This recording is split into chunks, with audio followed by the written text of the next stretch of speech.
Kabit na natin yung hamba at pintuan nila. Bali, ito naman yung dati nilang pintuan dito sa likod nila. Una ko nga palang ginawa mga master, binaklas ko na dahil malapit na talagang itong masira, lalong lalo na sa baba. Sabi nga ng owner, maliban sa mga pusa, pati manok din nila ay pumapasok sa bahay nila. Kahit yung pintuan nila ay nakasara. Kaya naman agad-agad ko nang pinatanggal sa aking kasama yung bris ng hamba. Yung lapad pala ng pintuan nila ay 80 by 200 cm.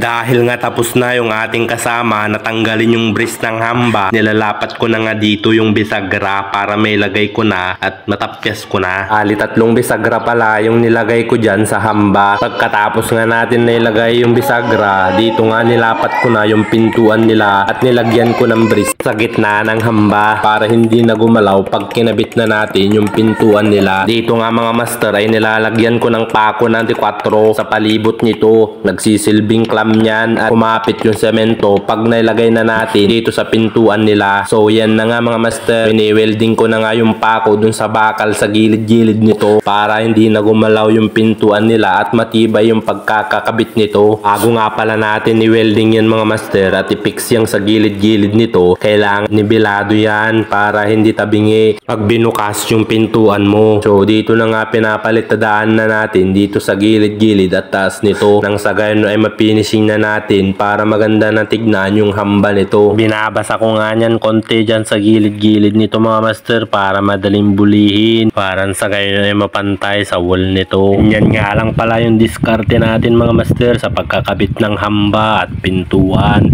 Basic lang kung titignan natin sa video, pero kailangan mo din dito ng sapat na kaalaman at experience para magtagumpay ka sa ganitong trabaho. Dito nga mga master ay pinupunasan ko na nang sa gayon ay matanggal ko na yung mga nagkalat na semento sa gilid-gilid ng hamba, nang sa gayon ay lumabas yung tunay na ganda ng hamba at pintuan nila. Dito nga mga master, yun yung ginawa kong butterboard tansi. Dapat lapat na lapat yung hamba dyan, nang sa gayon ay hindi tabingi yung hamba at pintuan pagbukas nila. So ito na nga yung final na itsura ng ating ginawa.